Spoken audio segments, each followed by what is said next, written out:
It is now recording. Hey guys, good morning everyone. I have John, Neil, and Mary. How are you guys? Doing Good. great, Dave. How are you? Well, I'm not doing well with my haircut, honestly. You look fresh look. No, this wasn't planned.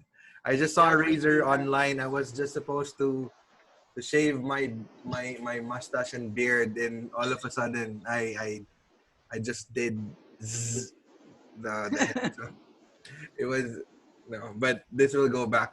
But anyway, so first things first, I want to thank you guys for attending this meeting. I know it was for a short notice, but I really have been trying to come up with some training materials, both for SRAC and also for MD Real Estate for Mike Ryan. We kind of know the basics already. We know the script. I don't think there's anything that we can change.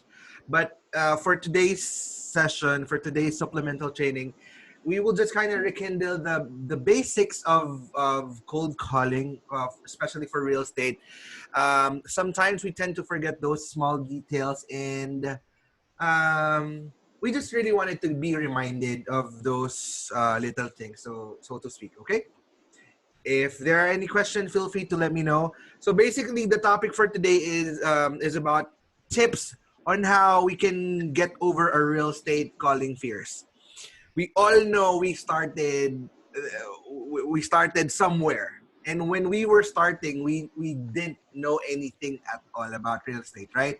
We didn't know the terminologies. We didn't know everything. We don't know what what FISBO is. We don't know the expired.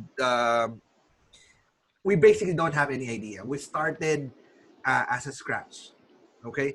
Now, good thing we already are experienced, and we are kind of, should I say, we're a little bit professional now on making our calls, and we already assume, we have this assumption that when we talk to someone, we can gauge them in the first 15 seconds of the call if they could be considered as a lead or not. Correct me, is that right? Yeah. We all Yes. can assume that. And the way we talk over the phone, it's just really our muscle memory now, because we have been doing this for quite too long. Now we want to change that and be reminded of the small details that sometimes are killing us. But okay, so let's talk about this first. I've gathered a couple of things from all real estate, what you call this, sites. So I've been trying to do some research, and these are the tips on how we can get over our real estate cold calling fears. Okay, first things first. This will apply to our daily job. Prepare yourself physically. Prepare yourself physically. So when we start taking in calls, we wanted to prepare for a relaxed conversation, right? Now, if you're cranky, if you're grumpy, if you're tired, if you're sleepy, you obviously could not have a relaxed conversation with someone.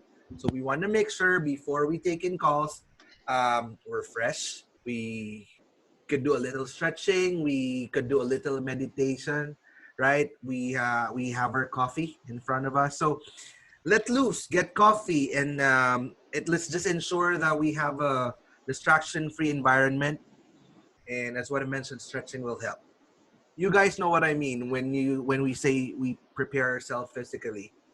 When you're physically prepared, your mind will follow, and it will transpire throughout the call. Correct? So that is number one. We have to prepare ourselves physically.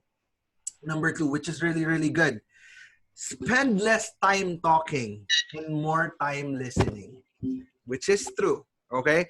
Now, success comes from listening. Success actually comes from listening, not from your script, not from our script. Okay. This is a study that has been made by, I think, Keller Williams. Successful cold callers spend 75% of their time not talking. Imagine that, guys. 75% of the total duration of their phone call, they're actually not talking. I bet, and I'm guilty, like 75% of the time, I'm the one doing the talk. Because we already assume that if, let's say, someone, can you tell me something about your property? They talk a lot, and sometimes we cut them off because we don't want it. We don't want to hear it anymore, right? Um, so let's basically spend more time listening. Okay, this is actually this is achieved by asking questions that requires explanation. Instead of instead of a close-ended question that basically is a question that is answerable by a yes or a no, we ask them question that would make them talk, and from there we listen. Okay, now when we have this listening skill, people are more they're more likely to stay with you on the phone. um and when someone is talking about themselves, they just freely give out their trust regardless of who it is. So as long as someone is listening, you guys know that if even though people who aren't close to us, so as long as we know that they're listening, we kind of, it's human nature, we give our trust to them, right? So when we have this listening ear and we acknowledge their need, um it's I guess that's the foundation of success of our cold calling. It's not because of our script. It's because we listen to them, we acknowledge their need, especially with us. We actually have a job in helping out in their community. We aren't just cold callers, all right? We are doing a lot of things for them because we're helping them solve a big part of their decision making in their lives. They're selling their home, and we're part of that milestone. Okay? So we're not just cold callers. We're a big part of the community. So thus, listening on our part is a big help for them. Okay? So again, number 2, we spend less time talking and more time listening. Copy? Yes. Number 3, we choose the right calling list. We choose the right calling list. This may apply for Mary and I. I'm not sure for the other for. I think it still could be configured if we have a dialer, because for Mojo, I'm currently using a Mojo not Mojo. I mixed up Mojo and Podio. I'm using Mojo dialer for a specific campaign, and the success there depends on what calling list you're using. Um, Based on experience, Mary, I just noticed this one.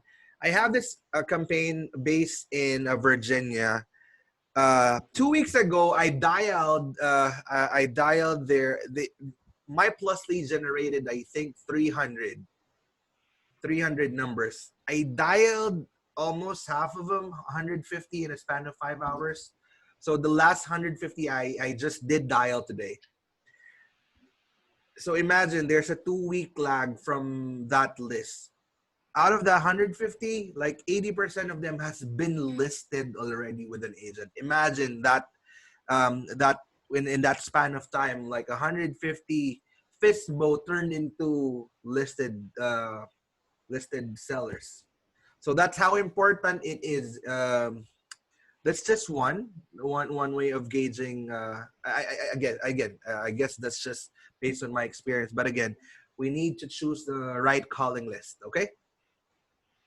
All right. Number 4, let the map motivate you. Okay. So obviously it's a numbers game in real estate, in whichever cold calling campaigns, regardless of the vertical market. It is all about the numbers. So the more number you produce, well, the more numbers the better result you can get, and the more money you can put in your pocket. Okay. um I've said this before. No one achieves greatness by giving the minimum. So I know we all have our quotas in different campaigns, but we just try to really break defy the odds and not just give out the minimum. We just want to be great. give it all our best every time we take in calls. Um, when our clients are happy and they're closing, well, that will also um, that will secure our job, obviously, and we can keep this for a very long time. That's one thing I assure. So that's number 4 tips in getting over your real estate cold calling fear. Number 5, um, we use autodialer. We use an autodialer. That's basically an essential tool for cold callers instead of manually dialing. But again, it depends. We have been doing manual dial. Mary and I have been doing that for quite some time. It's working. So as long as it's working, we don't want to change it. You don't want to fix something that's not Not broken, broken. right? Yes. So for John and for Neil, you guys are using send dial. Is that so? Send dial? Right. Send call. I Send think it's call? send call. Send Yeah. call. I'm sorry. Yeah, now I'm using Mojo. It's an auto dialer as well. And Mary, I believe Freedom Soft is it has a dialer feature, right? Yes, it does, but I'm not using it. Okay, so you're just using it for CRM purpose. Yes. Okay, perfect. No problem. No problem. Okay. And all right, so that's number 5. Number 6, strategize your calling time. Okay, strategize your calling time. You just don't want to log in every time you wanted to dial. You have to really study the pattern, what time it is, best for us to dial, what days are good, what days are bad. You might want to list that down so just you have a schedule. But based on studies, it's always best to dial from 10 to 2 p.m. 10 a.m. till 2 p.m. That's based on studies. Worse is during nighttime, like evening, 5 p.m. onwards. That's definitely a no-no. But there are some people who still calls me at 7, 8, 9, which is like morning our time. Crazy. When I'm trying to get a sleep, my phone would just ring and someone's gonna call. But again, based on the ratio, it's always best to dial between 10 a.m. till 2 p.m. Okay, we don't want. Okay, number 1, we don't want also in regard to calling out on an evening. Same thing. We don't want to be calling on a morning. Okay, when their voice are just you just Just woke up. literally wake them up. Yeah, that's true. Bedroom voice. Bedroom voice. Yeah, they'd be pissed off. So we start calling out at 10 o'clock. We'll see. But again, this is based on studies. 10 a.m. till 2 p.m. Okay. And next, have a voicemail plan. You don't want to be wasting your dials. I've discussed this before. Voicemail plan, when you're doing manual dial, it's kind of tough to leave voicemail manually per call. You're gonna end up um, being a zombie after your shift. Trust me, you don't want to leave manual voicemail to every call that you do. So I have already suggested slide broadcast. You know what it means, right? It's a ringless voicemail message. So if you're doing manual dial, plus you have your slide broadcast, you're doing it correctly. You're doing it right. Because it's sort of, you're also having an auto dialer, but a little bit slower than automatic, right? But you're manually dialing, however, you're leaving voicemail to all of the numbers that you are dialing. Okay.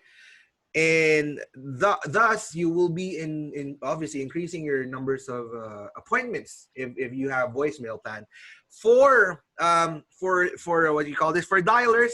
I've handled a lot of dialers for real estate: Red X Mojo, REI Black Book, Zen Call, Art Dialer. My Plus Lead is also a dialer, by the way. You could set up a voicemail. You can pre-record your voicemail. And so in case someone does not answer, there should be an option. Most of the dialer has that.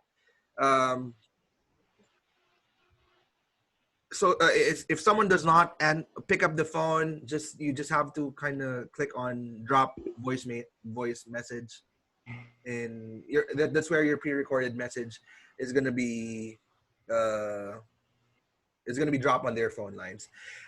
Also, speaking of Sly broadcasts, again, I just want to inform there's one specific state which does not allow ringless voicemail as per their law. It is illegal to leave ringless voicemail in Florida. Okay? But all the other states, we can do Sly broadcasts. Copy? All Yes. right. So, Yes. okay. That's very important, voicemail. Actually, the benefit of leaving voicemail is that you turn someone into a lukewarm caller. All of the prospects are cold at that point, right? If they call you back because of the voicemail, and by the way, the voicemail should not include a lot of information. You just have to really mention who you are, where are you from, and what's your purpose. You don't want to just dump all the information in the voicemail. Just say, I'm calling from, hi, my name is Dave. I'm calling in reference to your house for sale. We're interested in buying it. That's it. You don't want to give out too much information. As soon as they call back, obviously from cold, they turn into lukewarm because they have an intention of selling. They wanted to deal with you, right? That's a good thing about voicemail. You turn them from cold into lukewarm prospects. Okay? So have a voicemail plan. That's number 7. Okay? Number 8. Okay. Track your results. Track your results. Okay. It's not always Christmas, guys. There are definitely days where you'd not be getting anything. There are off seasons for real estate. You guys know that. Now, when you feel that when you feel like you're not producing numbers like you've done before, you may want to try to recall how you were. So just to kind of make you feel better a little. It's kind of make you feel better. I know John encountered this 2 weeks ago. He's kind of down because it wasn't the same production like what you've been having for the last couple of weeks. But suddenly there was this week where you did not produce that much, right? Track your results. Try to go back to your old numbers, and I have been creating this what I call the up book. The up book. This is based on my experience. My up book basically is if something works for me, I write down things that I'm doing during that time. What was my persona? What was my morale? What did I do to kind of prepare for this shift? What helped? What things helped to make that day a successful day? So that's my up book. I write things down there. Um, and in that way, you kind of also track your results and just kind of go back to what you have done, so that you could replicate that week, replicate that day. Okay. So again, number 8, track your results. Create an up book. You have any questions so far? None. None. I have None. a question later. We'll have a quiz. Okay. No, I'm just kidding. Number 9. Listen and learn from the pros. Seriously, YouTube right now is just a crazy knowledge base for real estate. Everyone's been posting in YouTube. You actually could train FISBO script, expired scripting, circle prospecting scripting in YouTube alone. There's been a lot of realtor who have been posting their motivational videos, their success stories, their processes, their business format in YouTube. I would suggest, again, we have been talking about intentional learning. We wanted to be proactive on things. We just don't want to respond based on how it is going with the company. We wanted to be proactive. We wanted to learn something. I would really suggest you guys watch some videos based on your cold caller type. So let's say you wanted to listen to some Fishbowl colors, how expired, yeah. The best thing to do when listening to them is listen to their to their rebuttals. There's a lot of realtor who would record the conversation live, and you'd actually see how they could convert that into a sale. So part of our responsibility as cold callers, we always have to keep ourselves knowledgeable. We always have to be ahead of the game. So we have to be motivated and we have to be knowledgeable of what we're doing. So please, if we could do it this week, okay, let's do it this week. Try to find a realtor um, doing their thing. Like either they're motivating someone, their viewer, either they're motivating their viewer, or they're doing an actual call. And probably by Thursday, let's see on what you guys came up, who you picked best. And that way you can share, I learned something from this realtor. He was telling this, he was telling that. I learned something from this realtor. Can we do that, guys? Let's have that as an assignment. I'll do that as well. Okay, Sure. let's do that. Assignment for the that, and then we'll talk about that on Tuesday, and we'll record it again so that we can do a little sharing off of what we've learned based on our intentional learning. Though this is an assignment, consider it as an intentional learning for everyone. Okay. Another tip: surround yourself with coworkers who inspire and teach. And that, though we're a virtual company, we don't really see each other much more often. We don't work in an office. We wanted to be an inspiration to our coworkers. We wanted to show results. We wanted to walk the talk. That's actually a pressure to me. I need to walk the talk. So let's just kind of keep inspiring each other. Real estate cold calling, we need that. It's one of the toughest job, one of the toughest industry to dial, real estate. So we just really need to keep inspiring each other. We have to keep it is our social responsibility to remind everyone that it's okay. It is frustrating, but it's part of the process. It's not an easy climb up. Okay? Copy, guys? Yeah. All right. Number 10, eliminate the fear of the word no. Just simple. Eliminate the fear of the word no. It's okay. It's okay to hear no. It's okay to hear no. Part of our job is really to take those. A lot of people, as soon as we say that we're calling from, hey, I'm calling from Pre-Property Solutions, I'm calling from M&D Real Estate Solutions, they're off guard already. They don't want to talk to you. You're a realtor. I've gotten hundreds of calls. You guys will lowball me. I don't want to talk to you. F you. Sometimes they even say that. So let's just really have the short-term memory after that call. Let's move on. Erase. Let's move on to the next call. I bet we're not afraid of no's anymore. We've done this, but this is really a reminder. Don't take it personally, okay? It's part of our job to take no's coming from them, okay? And Yes. I guess that's just it. No, well, again, number 1, prepare yourself physically. Number 2, spend less time talking and more time listening. This is the best, actually, for me. More listening. Number 3, choose the right calling list. Number 4, let the math motivate you. Number 5, use an autodialer. Number 6, strategize your calling time. Number 7, have a voicemail plan against live broadcast. Number 8, track your results.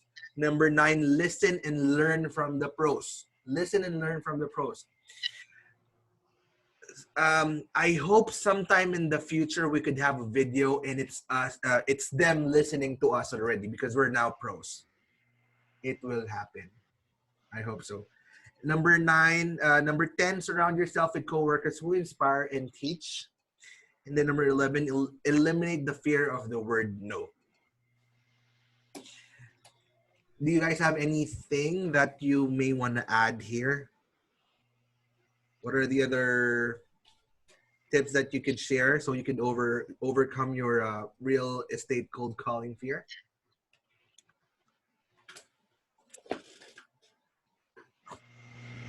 Have a positive thought. Nothing Always else? have always have the positive mindset. I think that's a Oh key as yeah, well. that's correct. Positive mindset. That's right. And it falls under surround yourself with coworkers who inspire and teach. But yeah, you're correct. Or Start, it falls to the preparing yourself physically. yeah, yeah, that's correct. But yeah, just to really put it into words, that's the best thing. Just to really be positive. Um, the law of attraction. The law of attraction. So there, wow, that's nice, JM. That's basic, but I forgot to write that down. Thank you. Okay. Well, I guess. Did you have anything else? Do you guys have anything else? Um None. Okay, I'm gonna go ahead and